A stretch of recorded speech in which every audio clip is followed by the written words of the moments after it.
This is iPadOS 15. So I'm going to be recording this fairly quickly, so sorry if I mess up some feature or if I don't include some feature that you think I should have. I might, if I catch it, cover it in my macOS or iOS preview beta video things. But without further ado, let's get into one of the most major changes with iPadOS 15, which is the app drawer / app library. So as you can see, when I open up the app library, it opens and closes with a sick, smooth, new animation. Let's just take a moment to appreciate how awesome and smooth this looks, because this is a day one beta. Next up is the quick note. So the quick note can be accessed by pulling up on the bottom right, or by sliding over if you already have one started. So just like you can take a screenshot with an Apple Pencil by dragging it from the bottom left corner, you can now do the same thing with the bottom right corner and a quick note. Now again, this is not going to be super accurate and reliable because this is a beta, so if you see any strange bugs or issues in this video, then that is probably why. Your saved quick notes will be in the Notes app under the Quick Notes folder. And as you can see in the title of this quick note, it says Super, which now the hand-drawn titles now not only translate over to normal notes, but also quick notes as well. Now let's turn our attention to the home screen, one of the most noticeable changes of iPadOS 15. So as you can probably notice, I can place widgets anywhere on my screen. So that includes moving widgets anywhere on my app grid here. I'm restricted to these 4x4 app grids, so I cannot place it in between these two rows of apps, for example.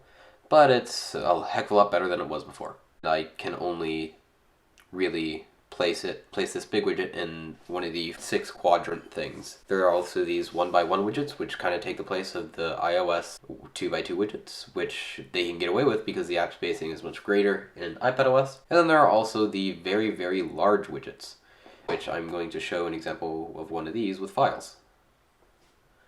These are specific to iPadOS and can only, and really will only be used with iPadOS. Now let's move on to Safari. Oh yeah, Safari has bugs, as will all beta software, so make sure you make a backup before installing iPadOS. Just a reminder. Refreshing the app seems to have worked. Okay, so Safari has a fresh new look, including a new, more minimalistic start page, along with the ability to add a background to your start page. There's more than one way to customize your start page, though. For one, you can reorder which sections of your start page come first, along with a background image.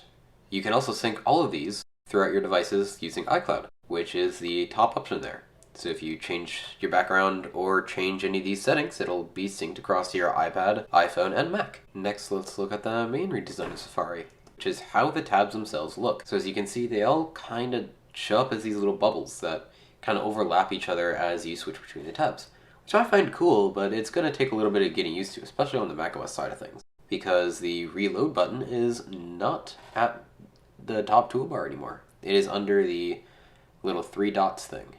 Speaking of 3 little dots, this thing that is persistent on top of all iPadOS windows, if you tap it, you get to see more multitasking options.